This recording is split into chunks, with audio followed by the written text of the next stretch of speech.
Ini isu-isu yang kita hadapi di Indonesia pada saat ini. Jadi saya akan memulai dengan bagaimana situasi bisnis farmasi di Indonesia pada saat ini secara garis besar ya. Jadi total pasar farmasi Indonesia pada saat sekarang ini adalah terbesar di ASEAN. Dan kita harapkan juga bahwa dalam 5 tahun ke depan tetap kita akan terbesar di ASEAN. Jadi artinya cukup size-nya cukup besar. Ini kita lihat bahwa pameran-pameran di sini juga penuh, dipenuhi oleh banyak peserta pameran karena melihat adanya potensi yang besar sekali. Ya, jadi total pasar tahun lalu adalah sebesar 47 triliun ya, yang cukup besar meskipun kalau dibandingkan dengan GDP Indonesia masih kecil sekali ya, hanya 0,5% lebih. Nah kemudian pertumbuhan pasar kita cukup baik, kira-kira 13-14%, dan diharapkan ke depan pun masih akan tumbuh demikian. Bahkan kalau pemerintah benar-benar memenuhi apa yang ada di undang-undang, bahwa pengeluaran dari pemerintah akan ditingkatkan dari 2% menjadi 5% dari anggaran belanja pemerintah pengeluaran untuk healthcare, maka kita harapkan pasar itu bisa tumbuh lebih cepat lagi dibandingkan dengan kondisi sekarang ya.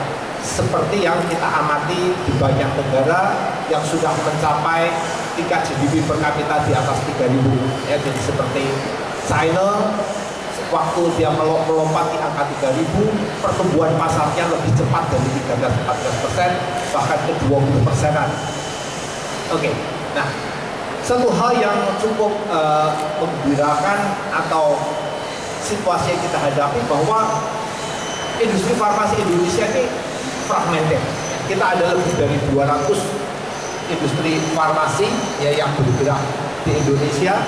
Jadi industri farmasi di Indonesia yang sebagian besar adalah PMDN atau perusahaan dalam negeri ya, dan di mana Indonesia adalah satu-satunya negara di ASEAN di mana market share dari perusahaan domestik lebih dari 50%. Ya, kita sekarang lebih kurang 70% market share obat Indonesia dikuasai oleh perusahaan domestik. Sedangkan di negara lain sebagian besar dikuasai oleh perusahaan multinasional. Hanya di Indonesia kita bisa raja di negeri sendiri. Itu adalah situasi kita. Jadi di situ kita melihat cukup optimis melihat ke depan. Slide.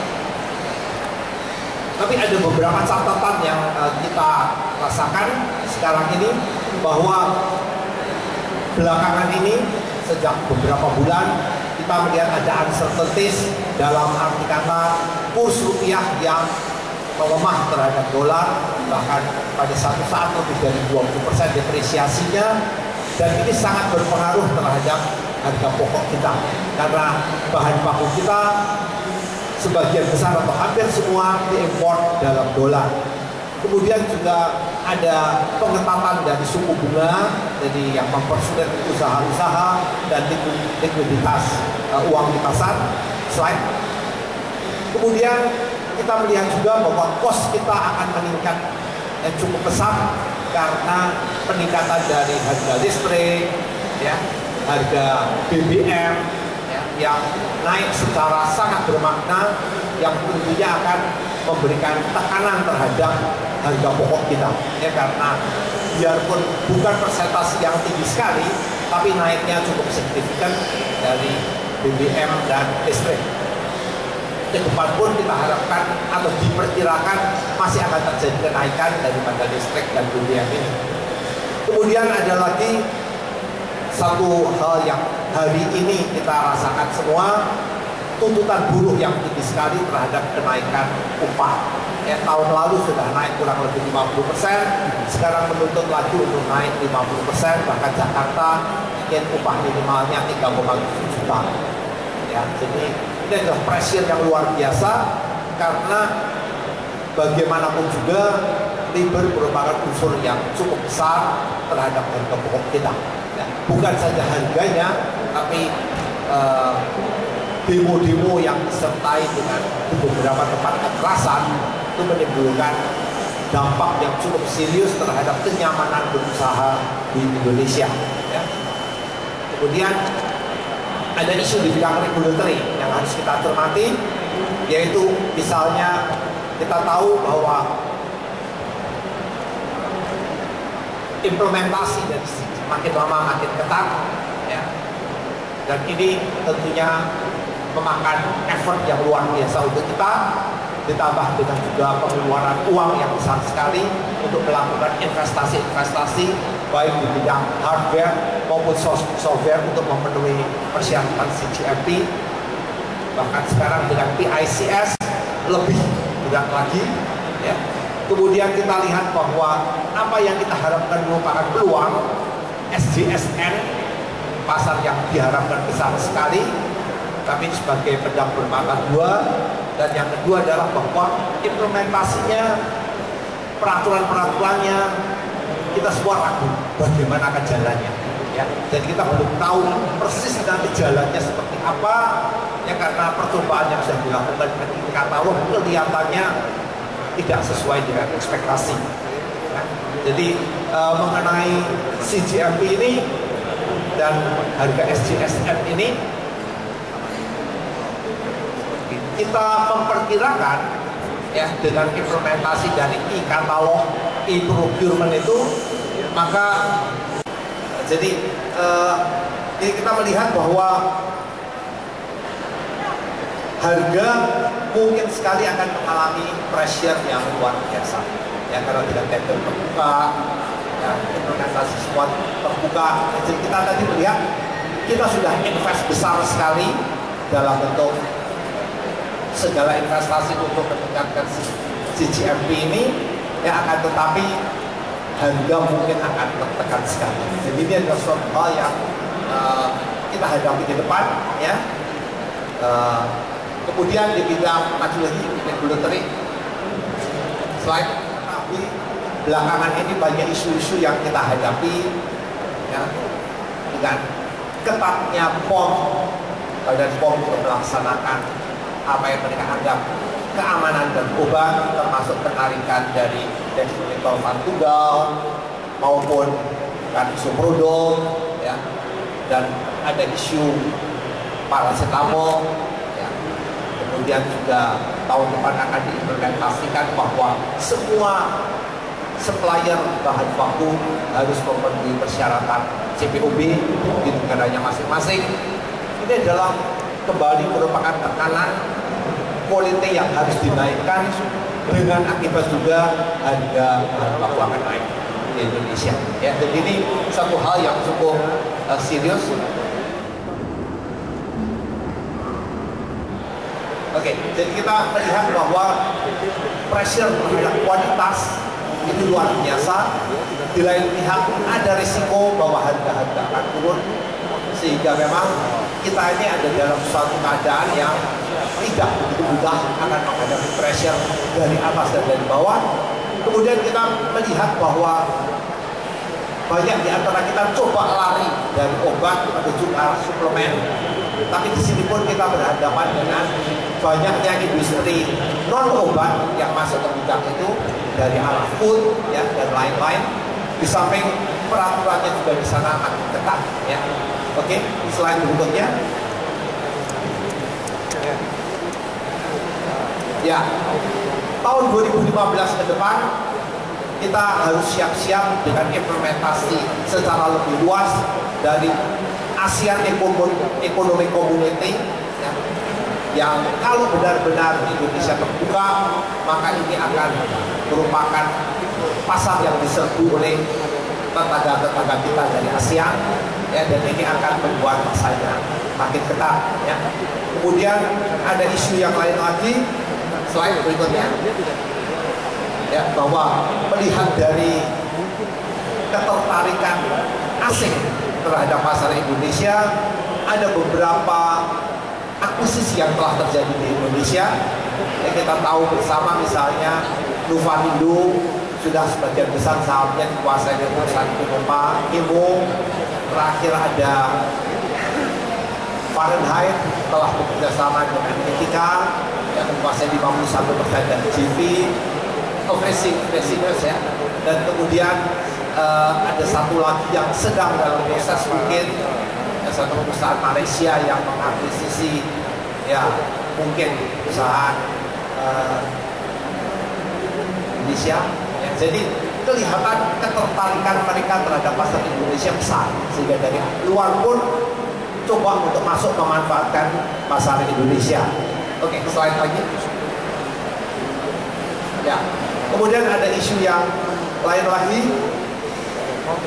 di bidang OTC ya. Jadi ada isu bahwa akan terjadi pengetatan di dalam hal pengawasan terhadap distribusi obat OTC, baik yang dot biru atau hijau ya, yang ini yang akan sangat mengganggu peredaran dan market dan OTC kalau itu terjadi.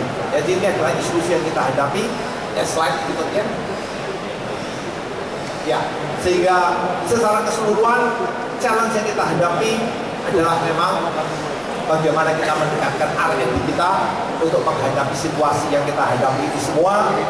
Kemudian bagaimana kita meningkatkan capacity kita sambil mengatasi sebuah situasi regulatory ya, dan bagaimana bisa mengatasi kenaikan harga produksi yang begitu tinggi dengan semua kenaikan baik bahan baku maupun kenaikan dari cost yang lain ya, pada harga cukup berat ya. Lifestyle customer berubah, kemudian juga market competition yang makin hebat baik dari dalam negeri maupun dari luar yang coba masuk ke Indonesia, dan kemudian regulasi yang terus makin lama makin ketat terus ya. Jadi ini adalah merupakan wake up call untuk kita semua. Kita sudah invest luar biasa besarnya untuk memenuhi persyaratan CQB, untuk mempersiapkan diri dengan SCSN yang dihitung-hitung mungkin investasi yang dikeluarkan oleh industri farmasi untuk semua lebih dari angka triliun ya. Jadi angka yang cukup besar yang telah diinvest semua industri farmasi untuk baik memenuhi persiapan CQB ataupun mempersiapkan diri menuju SCSN. Ya, pertanyaannya adalah apakah kita bisa mendapatkan return yang memadai dengan investasi itu. Ada isu-isu yang kita keluarkan.